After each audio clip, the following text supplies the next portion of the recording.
dicopot aja.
Islam.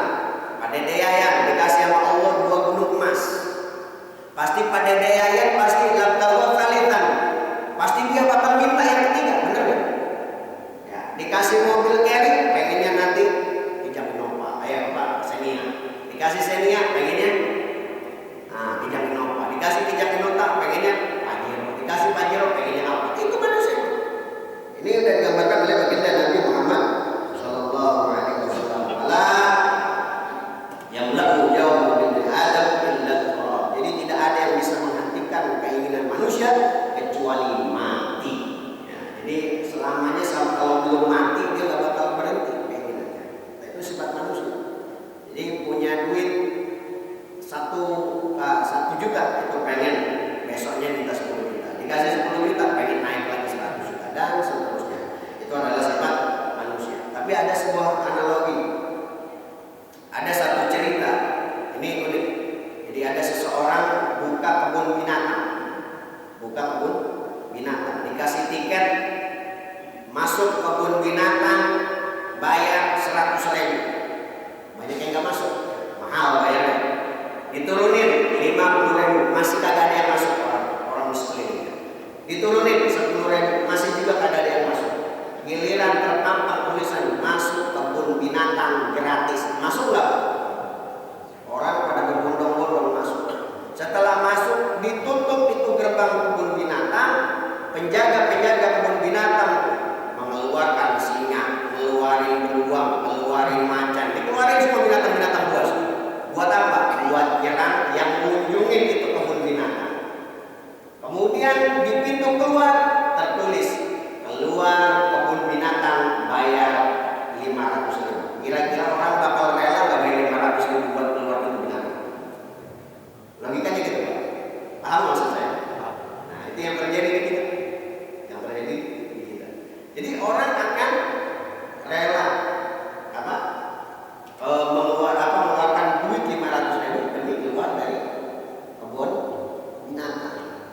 Jadi memang itulah manusia. Jadi banyak keserakahan dan di situ banyak anugerah. Berarti dari sini ada orang zalim yang akan menguasai sistem perekonomian. Entah itu dari mana, entah itu dari elit atau Allah. Tapi memang itulah yang terjadi, ya kan? Memang itulah yang terjadi. Mudah-mudahan kita semua berdoa Allah umat Islam dilindungi. Saya sarankan jangan sampai sholat Jumat ditiadakan. Ini sekarang ada himbauan masjid ditutup, betul kan? Saya sampaikan jangan sampai ada masjid kita ditutup karena wabah. Ya, justru kita sampaikan di zaman Nabi Muhammad SAW, di zaman Nabi itu di waktu Amwas itu nggak ada masjid itu sama sekali itu. Justru mereka meramaikan masjid. Ya, idza ahad min as-sami' anzala surifat min al-masajid.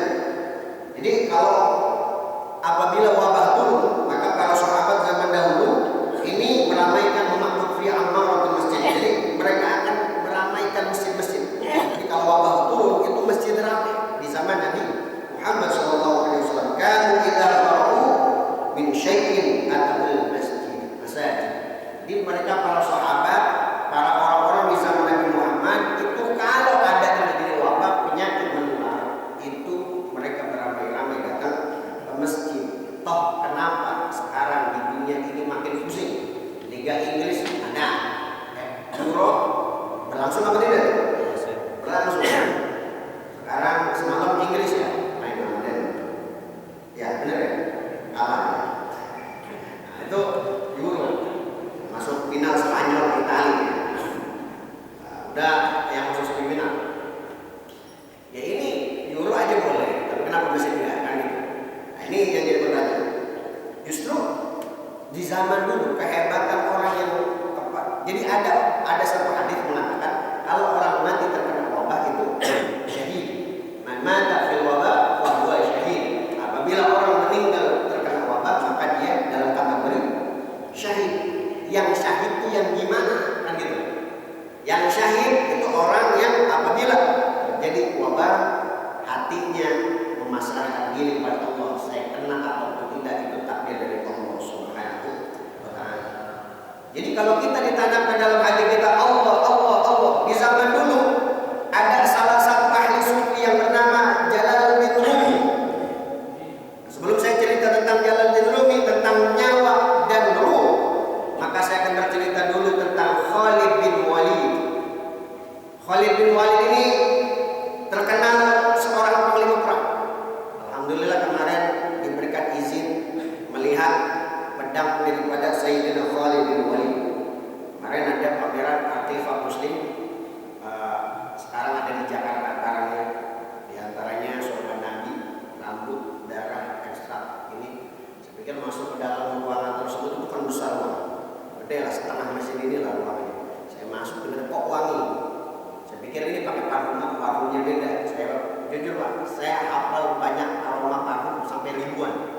Tapi ketika menyium bau ini, belum pernah saya nyium aroma ini.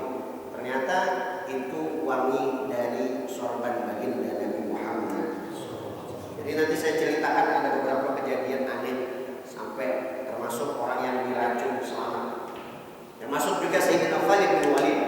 Khalid bin Walid itu dulu ketika datang di satu daerah mau peperangan, ketika itu dia mendapati seorang pendeta. Ini keterangan di dalam kitab Tarikhul Rusul wal Muluk dan Imam Abu Ja'far Muhammad bin Jar At-Tabari. Jadi ada dalam keterangan kitabnya, kalau yang tidak percaya dengan cerita ini, keterangan kitabnya kitab Tarikhul Rusul wal Muluk. Jadi kitab Tarikhul Rusul wal Muluk. Tadi semalam saya baca kitabnya. Ini ada satu cerita yang unik di mana Khalid bin Walid itu pada saat itu ditantang.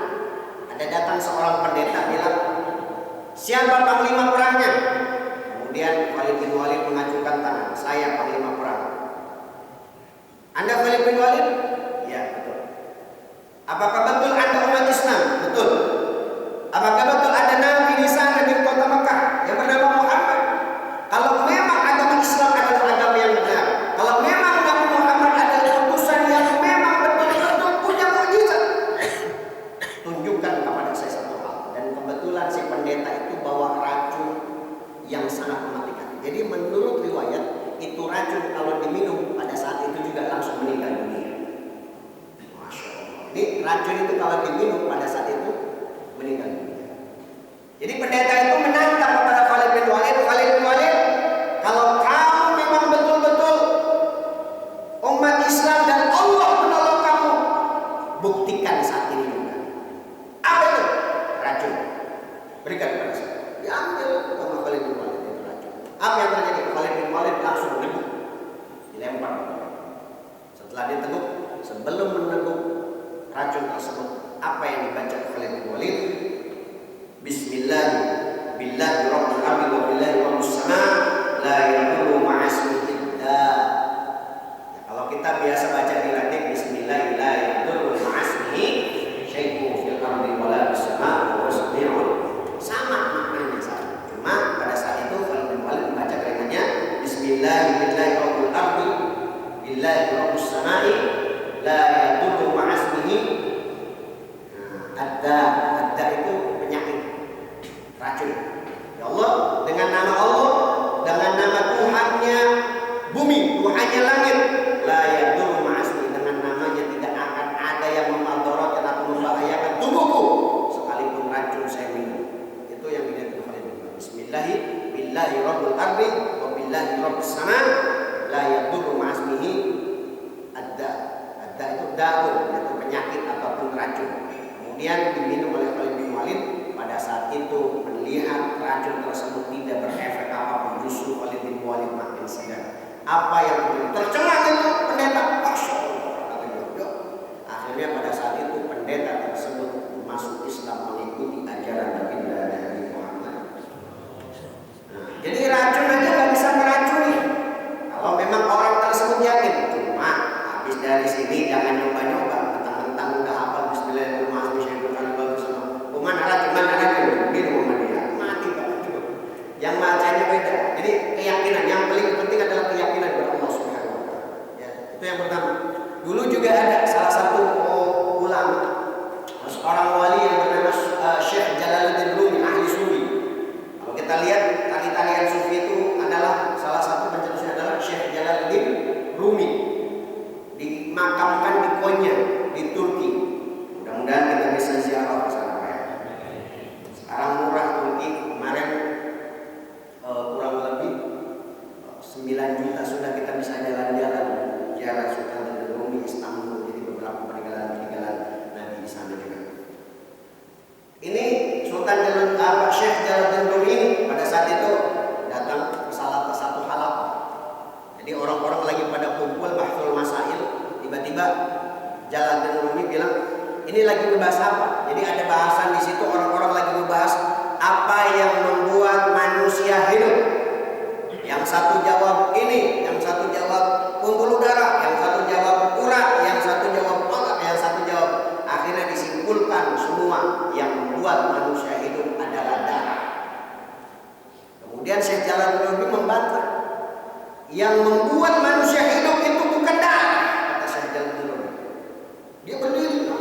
Dan orang nggak tahu kalau itu adalah Syekh Jalaluddin, ulama yang terkenal pada saat itu. Yang membuat manusia hidup itu bukan darah, apa? Allah. Akhirnya itu ajan tercengang. Berikan saya pisau. Akhirnya Syekh Jalaluddin minta kepada jamaah yang hadir untuk minta dibawakan pisau. Diambilin pisau. Apa yang dilakukan Syekh Jalaluddin? Pisau tersebut disayat dari sini dengan kuat sampai ini yang terbelah. Urat nadinya putus, darahnya bercucuran keluar banyak. Apa yang dilakukan Syekh Jalaluddin pada saat itu? Dia masuk ke zona di mana dia melihat Allah dengan sangat khusyuk. Allah, dia menggeleng-gelengkan kepalanya. Allah, semakin dalam semakin dalam. Bukannya membuat Syekh Jalaluddin lebih sakit, pada saat itu membuat Syekh Jalaluddin makin semangat ceria. Berarti ada satu keistimewaan ketika kita melihat Allah, yang membuat kita hidup adalah Allah. Ya. Jadi kalaupun kita mau di lubang tersebut, mohon maaf, yang namanya wabah ini di mana-mana, walaupun kita di rumah juga andai ya, kita beli paket, ya orang JNT, JNE lewat, paket, kan biasanya bininya beli hijab, ya kan, beli apa, gitu kan, paket-paket sekarang lebih banyak, itu kan bisa aja nempel di situ, kemudian masuk ke itu bisa, kemudian juga bisa di air galon juga bisa saja, kemudian misal gitu tukang pabriknya, gitu kan, tiba-tiba kena COVID, tiba-tiba masuk ke air tersebut, bisa, gitu kan, ya, kemudian airnya diminum kita, bisa saja gitu. Jadi semua biqudratillah.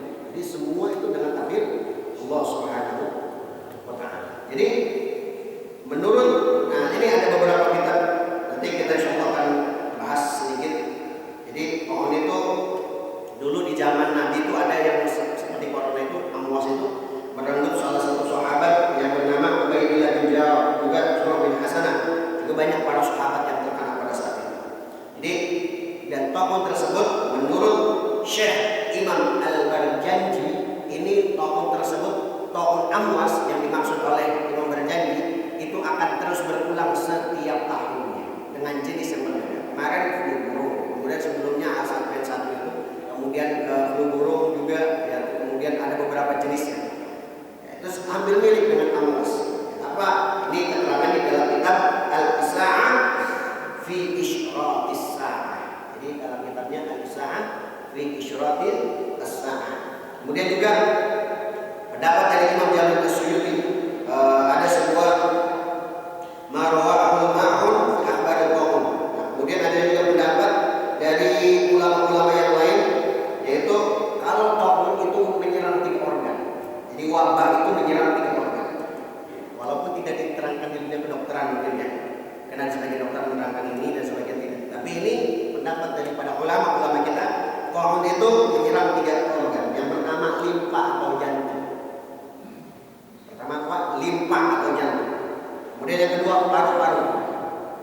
Paru-paru. Yang ketiga adalah darah. Maka kalau kata orang Inggris itu mengatakan ada kematian mendadak. Kematian mendadak namanya Black Death. Jadi kematian mendadak itu tidak asing. Kan sudah saya bahas waktu itu akan terjadi ketika ulama-ulama banyak meninggal, terjadi min alamat as-sa'ah al-mautul fujaa'ah, kematian mendadak. Ini selalu saya ulang. Dan ini sekarang sudah mulai muncul kematian mendadak. Kemarin ada seorang lagi duduk tiba-tiba meninggal. Kemarin ada seorang ustaz habis ngajar ngaji juga tiba-tiba meninggal. Jadi jangan heran karena virus ini kalau sudah menyerang jantung itu nggak kerasa awalnya, tapi tiba-tiba mati. Ya, makanya orang Inggris bilang black death, kematian hitam. Jadi kematian yang tidak diketahui. Jadi kita akan bahas bagaimana cara itu bekerja dan bagaimana cara menanganinya dengan murah, dengan kita bisa lakukan di rumah. Kita jangan pulang. Jadi sedangkan Ibnu Sina di dalam kitab banyak, Ibnu Sina ini Al-Qaulul Fiqh kitabnya. Sekarang kitab tersebut juga diterjemahkan oleh orang Inggris namanya Canon of Medicine. Jadi Al-Qaulul Fiqh kitabnya ini menjadi kitab rujukan para dokter dunia. Jadi terciptanya ilmu kedokteran dari kitab Al-Qaulul Fiqh. Nah, kita akan bahas. Ini kitab ini sangat rumit dibahas oleh siapapun karena walaupun bisa menerjemahkan kitab ini, tapi kalau tidak paham bahasa kedokteran sulit. Saya pikir sulit untuk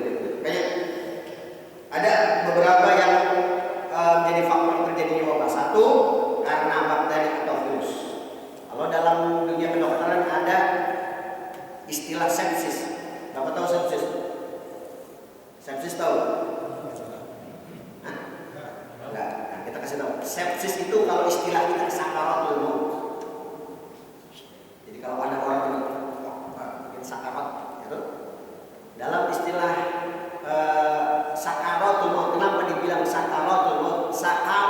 Sakarat itu asal kata dari sakaratul maut. Sakarat itu asal kata dari sakarat yang berarti mabok.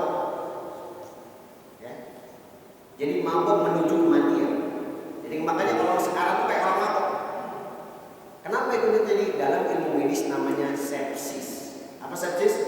Sepsis itu adalah serangan daripada infeksi yang sangat parah di bagian organ tertentu. Kenapa bisa infeksi? Karena tidak fungsinya sel darah putih. Kenapa tidak fungsi sel darah putih? Satu, kurang air.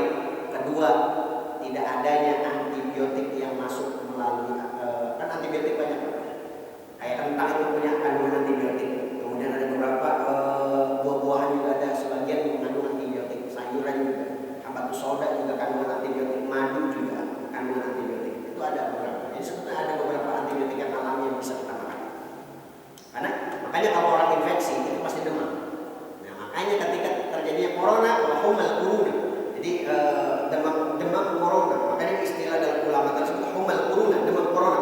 Maka terjadinya demam itu karena akibat infeksi atau ada kerusakan organ-organ. Jadi kalau misalnya demam itu bukan penyakit, kalau dalam metode Ibnu Sina itu bukan penyakit, Pak. Jadi demam itu adalah perlawanan sel-sel tubuh untuk melawan bakteri dan virus. Makanya tumbuhlah suhu yang sangat panas. Makanya kalau kita infeksi telinga itu pasti panas. Anak kita misalnya infeksi bagian pencernaan, tipes dan lain-lain, ataupun misalnya ada bakteri dalam ususnya atau luka usus, luka lembut itu pasti panas. Ya, jadi yang selalu paling penting adalah tapi kalau infeksinya sangat luar biasa sampai mengakibatkan, makanya infeksi yang kalau sudah demam 40 itu harus hati-hati. Ya, makanya disebut itu tanda demam 40 ke atas itu tanda infeksinya sudah berat. Ya, ini tanda-tandanya Pak. Jadi ada cara penanggulangannya nanti. Masih ada waktu? Jadi ada namanya istilah dokter. Nanti Bapak cari sepsis. Sepsis itu adalah infeksi ya. Jadi salah satunya adalah infeksi bakteri. Yang kedua, kenapa terjadinya taun? Menurut Ibnu Sina, ini terjadinya taun karena ada mayat-mayat yang tidak langsung dikubur. Bisa dipahami? Jadi ada mayat-mayat yang tidak langsung dikubur.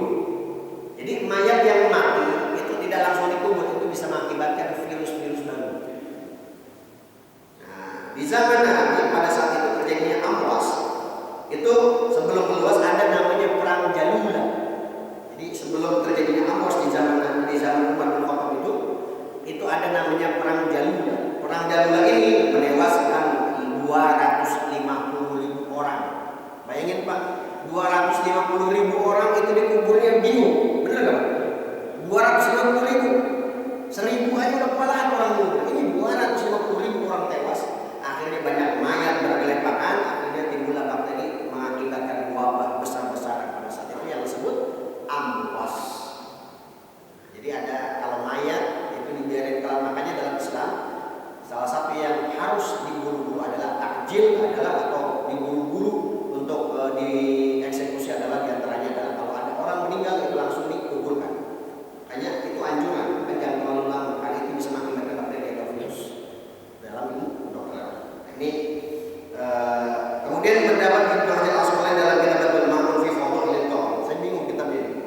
Jadi ada kitab namanya Kitabul Ma'mun fi Fadhailil Qaum. Jadi ada fadilah di dalam kaum tersebut, wabah tersebut. Nah, ini ada juga pendapat dari Syekh. Nah, kita singkat-singkat saja. Ini Syekh Marwi bin Yusuf Al-Hambali dalam kitab Tahqiqud Dulur fi Akhbaril Qaum. Jadi ketika Rasulullah SAW ditanya apa yang menyebabkan taun terjadi, akhbar. Kemudian Rasulullah memberikan kabar bahwasanya taun itu terjadi bi'adzabillah, karena azabnya Allah Subhanahu wa taala. Jadi azab Allah Subhanahu wa taala. Kemudian disebut di dalam sebuah hadis ataupun juga dalam kaidah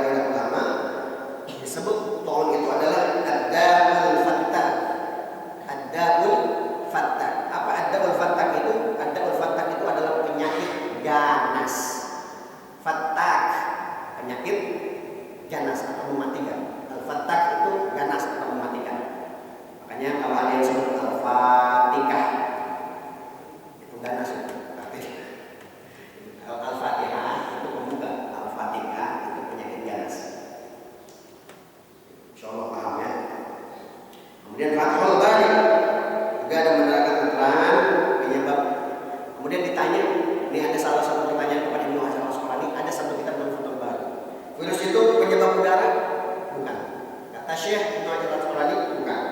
Ini versi ulama, versi sains beda lagi. Dan kita belum tahu corona ini masuk bagian mana, ya kan? Udara, bakteri bukan. Wahzu'ada akan minal jin. Virus itu termasuk daripada bagian dari tikaman jin. Tikaman. Jadi jin itu menikam melalui darah, bisa menikam melalui pembuluh darah. Makanya kalau dalam ruqyah itu titik-titik pengikatan pembuluh darah itu biasanya titik-titik jin bersarang itu di pembuluh darah. Jadi kalau orang normal ya, kalau orang kesurupan itu salah satunya di pembuluh darah besar, itu di paha, di sini. Jadi makanya kalau ada yang kesurupan pencet ini udah pasti histeris. Atau ada orang kena gangguan jin baca ayat kursi dipencet di bagian pembuluh darah besar, itu pasti histeris. Ada titik di mana jin bersarang ketika menikam seorang manusia itu di bagian lambung. Ini versi daripada Ibnu Hajar Al-Asqalani. Nanti kita akan versikan dari dunia kedokteran itu, insyaallah. Kalau ada waktu cukup ya. Nanti kalau di lambung ini dipencet bagian sini. Makanya kalau orang biru dipencet bagian sini itu. Nanti saya akan kasih tahu tips kalau ada yang anosmia ataupun kehilangan indera penciuman, saya akan kasih tahu titik-titiknya nanti. Bisa dipraktekkan di rumah ya. Nanti bisa dipraktekkan di rumah. Titik-titik batuk nanti ada gejala-gejala batuk sampai berminggu-minggu biasanya kalau corona. Nanti saya akan kasih tahu titik-titik batuk di akhir insyaallah. Jadi idza jaa na'u syar'i wa na'rullah wa zawalul na'ul ma'qul. Jadi apabila sudah datang ilmunya syara', ilmunya para ulama, ilmunya dalam hadis, wa na'rullah, apabila sudah datang ilmunya dari Allah, zawalul na'ul ma'qul, maka akan hilang semua ilmu-ilmu yang ada. Jadi kalau ilmunya sudah berusaha dari syariat, ini ilmu-ilmu yang ada sudah bisa berlaku. Ini yang diperhatikan adalah Ibnu Hajar Al-Asqalani. Kemudian seorang wabah itu waja'alallahu lil rahmatil mu'minin. Wabah itu akan menjadikan rahmat untuk orang yang beriman. Walaysa min 'abdin yaqa'u bil qaul ya'lam annahu la yusyrik. Jadi orang yang mati syahid yang terkena taun adalah orang yang ya Allah, taun adalah kehendak-Mu, wabah adalah kehendak-Mu, virus adalah kehendak-Mu. Saya yakin saya tidak akan terkena kalau tanpa kehendak. Jadi kalau ada keyakinan kayak gitu, kena wabah, meninggal, syahid. Tapi kalau tidak ada, nah ini namanya syahid dunia. Dan sama sekali tidak ada ampunan bagi orang-orang yang terkena syahid dunia. Nah, kalau mau syahid akhirat, yakinkan keyakinan tersebut. Jadi syahid itu ada 3. Ada syahid dunia. Kalau syahid dunia itu orangnya terlalu hatinya ke dunia kemudian meninggal. Contoh, saya pengen mati pada saat sholat dah, biar orang-orang nanti banyak yang ngepost, kemudian saya bilang, akhirnya dia sholat, Allahu Akbar, mati dia sholat. Itu namanya syahid dunia. Syahid dunia. Di dunia dia dapat pujian, tapi di akhirat dia tetap disiksa. Jadi di akhirat dia tetap disiksa. Ada syahid akhirat. Syahid akhirat adalah orang yang berjihad. Jadi kalau ada orang yang jihad, mati, itu syahid akhirat. Orang kena wabah, mati, itu juga syahid akhirat. Ada syahid dunia akhirat, adalah orang yang berperang di jalan Allah, sudah mendapatkan predikat di dunia, insya Allah juga mendapatkan predikat di akhirat. Jadi syahid itu tidak semuanya bagus juga, ya Pak ya. Jadi bisa kalau ada orang sholat meninggal, tapi dalam hatinya ketika mau meninggal itu tersebut, jadi niatnya nanti saya kalau mati pada saat sholat, ada CCTV di masjid, nanti akan bilang ada yang ibadah, itu udah ada niat kayak gitu, itu syahidnya syahid, cuma syahid dunia, belum tentu terbebas dari siksa neraka ataupun azab kubur. Ya. Jadi kenapa doa itu bisa menyembuhkan tubuh? Kunci daripada air. Ada sebuah penelitian saya membaca tentang kemarin saya buka juga buku tentang air, terapi tentang air. Itu ada beberapa profesor dokter juga ada satu teori di mana manusia itu hampir ya 90% itu tubuhnya terdiri dari air. 3% kekurangan air di dalam tubuhnya ini bisa lemas. 3%. 7% ini bisa sakit berat. Sakit. Belum mulai kesakitan kalau udah kurang 7%. 7% ya. Ingat ini, 3% kekurangan cairan tubuh ataupun air dalam tubuh kita itu lemas. 7% ini bisa penyakit berat. Sakit ya, minimal sakit lah. Sampai kalau sampai 10% itu bisa penyakit berat. Kalau kekurangan air di dalam tubuh kita 20% death alias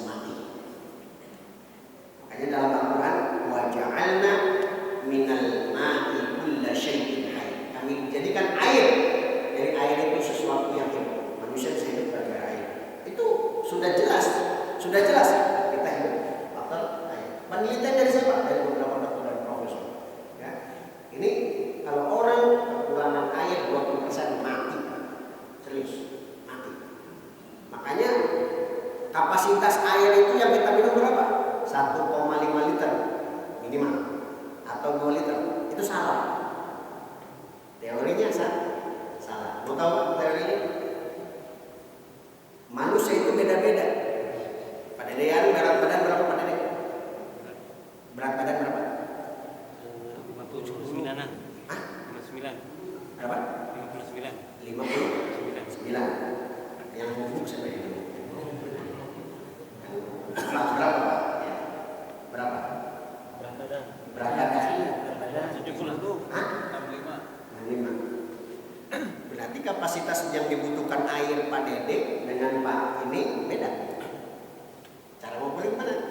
Minimal ya. Per 1 kilogram itu 30 cc. Kita kalikan ya. Jadi per 30 cc. 3 kali 6. 30 kali 50. 50 berapa? 29. Berarti 1770 cc. Berarti 1,7 liter. 1,8 lah. Tapi kalau 2 liter itu lebih bagus. Cara minum air itu tidak langsung sekok. Wah, targetnya belum nih. Tiba-tiba kita minum langsung 3 gelas, salah. Dalam artian dikit-dikit minumnya karena lambung kita kan kecil. Jadi kalau langsung ini bahaya juga. Cara minumnya seperti apa? Gini. Jadi setengah jam minum. Oh, ini jadi air putih itu selalu di bawah Bapak. Bapak berapa? 65. Berarti kalau dikali berapa dia? Oke, kita biar akurat lah. 30 kali 65. Nah, ini hampir 2 liter. 1950 cc. Berarti hampir 2 liter kurang 50 cc ya. Berarti 2 literan Bapak. Nah, lebih bagus lagi lebih dari situ. Nah, kalau ada yang berat badannya sampai berapa? Oh, sampai 1 kintal ya. Nah, kita lihat ya, 1 kintalnya ada nih di sini ya. 1 kintal berarti 1000 ya. Berapa sih? 100 ya. 100 kali 30. 3.000. Berarti minimal 3 liter ya. Kalau 1 kintal 3 liter. Yang 90 berarti hampir 3 liter tuh. Jadi ibu-ibu nanti ditimbang dulu ya, butuh airnya sehari berapa. Makanya tidak sedikit orang kena diabetes itu karena faktor kekurangan air. Orang penyakit ginjal karena kurang air. Makanya kunci utamanya adalah air. Nah, terakhir udah jam 6 ya. Sebetulnya masih banyak materinya. Ini belum bahas kedokteran. Nanti insya Allah nanti kalau ada next selanjutnya kita akan bahas tentang sainsnya. Ini kuncinya nih. Kalau ada yang batuk-batuk, baik itu kena COVID atau kenapa, ya saya kasih tahu ada beberapa titik ini siapa yang ini. Kita gini, kedengeran ya? Nah, gini aja begini. Nah, titik pertama, kalau kehilangan apa? Ini kayak apa? Berantil ya? Ya, kayak hilang. Biasanya kalau ada bakteri di dalam tubuh, biasanya tubuh itu menyerang pakai lendir, lambung. Makanya kalau orang yang kena bakteri, virus atau flu itu pasti lendirnya banyak. Karena tubuh itu berusaha untuk melawan. Makanya kenapa terjadinya mutasi? Karena saya lihat kenapa terjadi mutasi. Jadi orang yang divaksin dengan orang yang tidak itu juga beda virusnya. Paham Pak? Jadi kalau rumah dijaga itu malingnya lebih cerdik. Benar nggak Pak?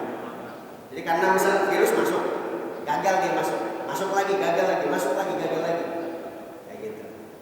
Makanya yang paling penting pokoknya bukan vaksin. Walaupun orang sudah divaksin, itu tetap harus jaga kesehatan, ya. Jadi pokok utamanya adalah air putih. Nah itu aja. Air putih itu kuncinya. Nah ini kalau terjadi anosmia, ini ada titik-titik tertentu. Ini bagian sini. Paru. Jadi biasanya saya kalau pilek nggak bisa. Kemarin saya juga sempat nggak bisa nafas karena apa? Karena kebanyakan AC padahal nggak keluar rumah ya, di rumah karena nggak ada jadwal juga. Ya. Di sini. Jadi bagian sini ya. Sini. Apa? Sini Pak, biar saya bagian sini. Ya. Nah, enak dipijit ini ya. Di bagian sini Pak ya. Lihat. Dari sini. Bagian sini. Biasanya kalau titik paru di sini. Sini. Jadi mau sakit mau kagak gini di sini. Yang kedua di bagian sini. Jadi pijitnya kayak gini. Nanti bagian sini. Gitu. Ini cara ringan ya, cara ringan. Jadi bagian sini pertama nih dari sini. Kurang lebih sampai 3 menit lah. 2 menit atau 3 menit. Gini-gini aja. Anak juga kalau lagi pilek, anak saya kemarin malah segini-gini aja. Hilang juga. Ini kemudian di sini. Nah ini agak sakit ya. 1, 2. Pijit-pijit aja sedikit-sedikit. Kalau enggak pakai 2 jari atau 3 jari. Ya. Kemudian bagian sini. Nah, bagian sebaliknya. Kayaknya nggak mau berhenti Pak. Nah gitu. Yang ketiga, sini bagian sini. Ini tuh ambil 2 jari aja. 2 jari dari. Hafal nggak nih? Pulang-pulang lupa lagi ya. Ini 2 jari dari sini pencet sini. Pencet aja. Ringan aja ini karena ada urat nadi kan ya. Kayak gitu. Itu kalau terjadinya apa? Anosmia ataupun pilek, mampet ataupun apa? Ya, bukan batuk beda. Batuk beda. Kalau nih, batuk beda lagi.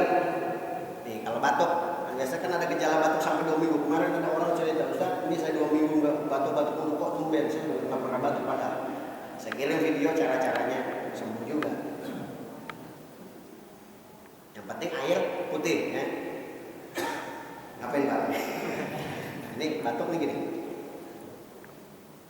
Ya lihat telapak tangan. Ini kalau batuk. Ini telunjuk. Kuncinya nih telunjuk tengah. Di sini bagian sini, tengah sini. Sini. Nggak batuk kan? Nggak sakit ya. Tapi kalau orang batuk itu sakit. Kalau orang batuk ya.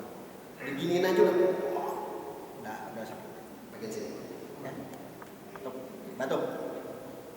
Kemudian titik kedua bagian sini. Apa namanya? Jadi apa? Manis. Begini. Nah, jadi ini walaupun sakit nggak sakit tetap begituin aja. Ini berapa kali? 50 kali. 50 kali. Kalau anak ya jangan kenceng-kenceng Pak nanti ini anak kalau anak. Jadi anak usia 1 tahun ke atas lah. Ya, biasanya efektif. Kalau 1 tahun ke bawah kan kita isi juga ya. Tapi pelan-pelan boleh. Kalau pelan-pelan ya. Jangan kenceng-kenceng. Kalau anak 1 tahun ke atas itu biar kalau batuk begini-begini aja. Nggak bantu lah, walaupun tidak menyembuhkan tapi membantu insya Allah. Selama 50 kali. 1, 2, 3, 4, 5, 6, 7, 8 sampai 50. Dan ini 50 juga. Boleh pakai gini, boleh pakai gini.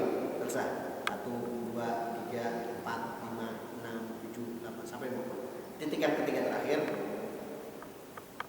Nah, ini 4 jari atau 3 jari dari sini. Ya, 3 jari dari sini. 50 juga sama. Pencetnya sampai 50 kali.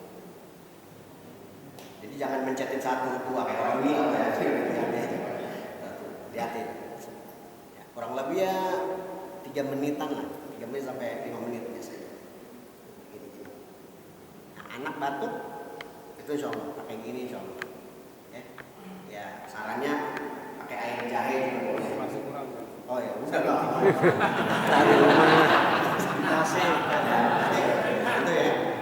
Ini titik aku puntur Pak. Sana lain Mas. Apalnya tadi? Nah, kita ulangi lagi biar gitu ya. Ini kalau batuk di bagian sini, telunjuk, apa namanya dari jari tengah.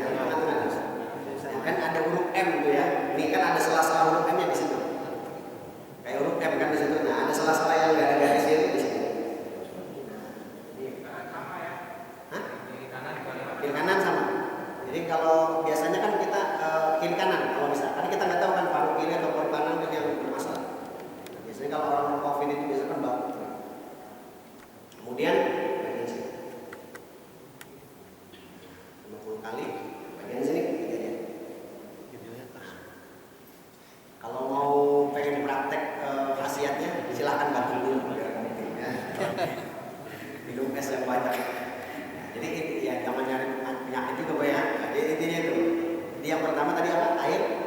putih, air putih. Dan kenapa? Makanya 90% tubuh kita menjadi air, menjadi tambahan dari air. Makanya kalau orang baca doa, baca Quran itu berefek. Ya. Ya, pernah kemarin saya ajak salah satu artis di rumah Pak Haji itu namanya Aldi Tahir. Ya. Kemarin di rumah Pak Haji itu pernah saya ajak Aldi Tahir. Itu dia kanker stadium 3. Secara ilmu kedokteran kanker stadium 3 itu nggak mungkin bisa lolos. Ujungnya. Ya. Tapi ada keajaiban apa yang dia baca? Akhirnya dia cerita saya selalu baca Quran. Jadi kita kalah. Waktu saya main mampir ke rumahnya itu, dia jualan mie ayam kan sekarang viral kan bikin sensasi dulu. Emang kayak gitu loh. Tapi di balik itu dia untuk menyenangkan dirinya aja biar nggak stres. Nah kalau orang sudah stres itu bisa mengakibatkan ke jantung, gangguan psikosomatis. Itu yang banyak terjadi. Makanya di Amerika itu berita COVID nggak ada. Sehingga masyarakatnya nggak panik. Di Turki di stop berita COVID. Tapi di kita takut kita lama-lama melihat kayak mana kita udah melihat kasus meninggal, dikit-dikit ambil, waduh, kata begitu. Ini gimana masyarakat tidak panik, ya kan? Sekarang aja kematian tahlilan itu nyampe 7, ada yang di kampung saya dulu itu sampai 4 sampai 7, ya satu malam Pak. Ya Allah alam kenapa? Panik. Kalau kita ada orang mati gitu kan tiba-tiba panik itu nggak boleh. Karena itu bisa mengakibatkan psikosomatis. Makanya air kalau makanya ada penelitian dokter Masuk Emoto, air yang dibacain doa itu kristalnya bagus. Air yang diucapin kalimat buruk, maaf, ada satu air penelitian yang satu diucapin kalimat maaf ya. Woi, anu kayak misal kalimat anjing, atau misalnya goblok gitu kan. Itu satu. Baka kalau dalam bahasa Jepang itu baka gitu. Dia penelitian di Jepang. Dokter Masuk Emoto baka. Ini bodoh itu akhirnya molekulnya rusak. Padahal satu jenis dari sungai Honshu. Kemudian satu lagi arigato gozaimasu.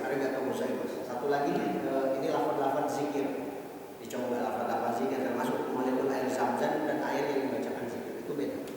Jadi makanya tubuh kita kalau semakin kita buat ibadah insya Allah semakin sehat. Ya, ini itu aja pesan saya. Mudah-mudahan ada yang ditanyakan satu pertanyaan sebelum saya tutup. Ada yang tanya? Sebelum saya tutup, nanti jangan sampai ada yang takut. Karena masih banyak ya penelitian tentang COVID ya. Ya. Makanya saya Pak, lagi COVID gini bikin satu formula. Nih, saya bikin ini kemarin. Nah, ini bukan promo ya. Bukan. Ini sama kayak fresh air ya. Tapi cuma bedanya dia panasnya menyesuaikan. Jadi ada yang eukaliptus, ada yang ini. Jadi kita kalau pakai nggak terlalu balas, nggak apa-apa. Jadi itu benar-benar pure, nggak ada bau. Bedanya itu. Kemudian kalau kita buat di masker itu baru kita hirup. Ini eukaliptus ini bagus. Jadi kemarin ada beberapa yang nasibnya juga dibantu pakai ini. Ya, satu. Kita bikin formula ini namanya Pak. Kita bikin aromaterapi. Aromaterapi itu juga dikenalkan oleh Ibnu Sina, ya. Kemudian juga ada biji habla. Kita juga ini itu buat beberapa faktor ini. Tapi yang lagi ini, saya mau tanya, kenapa pengobatan Islam itu dilupakan? Karena pengobatan Islam, contoh, kemarin saya sampaikan di pengajian Habib Hasan, kalau orang terkena penyakit COVID itu pakai namanya pustul hindi. Pernah dengar kan? Pustul hindi. Jadi kalau ibu bapak sudah dipijit atau gimana masih belum, nah ini saya saranin pustul hindi. Itu dia buat mendetoks racun-racun tubuh. Bisa sampaikan di sini, saya nggak sampaikan keluar. Pustul hindi itu bisa mendetoks racun-racun tubuh. Nah, makanya kalau orang punya racun tubuh yang banyak itu makan pustul hindi, minum pustul hindi itu sakit luar biasa. Itu rempah yang ada cuma di India dan bagian Arab Timur. Alaikum bihadzal ud. Kata Nabi, kamu harus minum ini kayu. Jadi sekarang sudah praktis, jadi kayunya sudah digiling jadi bubuk. Sekarang sudah ada di mana-mana dan kita udah sampaikan dari beberapa ini sebelum itu viral. Cuma diviralkannya oleh Ustadz Adi Hidayat. Jadi kita praktisi Timbun Nabawi ini yang mendalami Timbun Nabawi pasti menyarankan itu. Jadi kalau ada yang pilek apa misalnya apa sampai nggak bisa napas itu, nah, Pustul Hindi bagus. Ya, Pustul Hindi bagus karena dia langsung lendirnya ke bawah. Karena yang mati itu karena adanya apa? Banjir, apa lendirnya udah banyak menyumbat di sini. Nah, Pustul Hindi itu hebatnya dia kalau misalnya menyerang apa bisa diminum itu paru-paru itu langsung panas, langsung lendir yang tadinya kental. Bayangin Pak, lem masuk ke pembuluh darah. Kira-kira gimana? Bisa ini nggak? Nah itu lendirnya udah kayak lem bahasanya. Sudah banjir sama lendir pembuluh darahnya. Makanya Pustul Hindi itu panas kemudian mencairkan itu. Salah satu obat yang paling disarankan di tengah COVID-19. Jadi saya sarankan stok itu Pustul Hindi. Kemarin saya cuma ada stok sekian itu habis. Beberapa teman-teman artis juga yang saya sarankan Pustul Hindi, alhamdulillah sudah sembuh cuma 3 hari. Memang banyak sih obat seperti ivermectin gitu kan, obat cacing yang sekarang disarankan itu juga, cuma itu kan keras. Tapi kalau ini kan herbal, jadi lebih aman. Kayak gitu. Saya sarankan itu. Itu bisa melalui uap. Masih ada nggak yang uap kayak gitu? Masih ada? Masih. Nah itu bisa. Jadi diikat uap, kemudian masuk ke hidung itu bagus. Buat terapi. Nah, kapan-kapan kalau sudah ada testimoninya yang bisa, yang sudah sembuh, silahkan buat itu kayak gitu kan. Jadi enak, Pak. Jadi simpel insya Allah. Yang kedua, saran saya madu. Madu. Kemarin saya sebetulnya nggak jualan madu Pak ya. Cuma karena kemarin banyak testimoni dari beberapa jamaah. Alhamdulillah akhirnya kemarin stok habis. Akhirnya untuk kajian ini dan besok saya coba untuk bau madu. Silahkan kalau ada yang minat. Ini ada 1 madu. Nah ini contohnya. Ini kalau orang jual itu di harga 100 ke atas.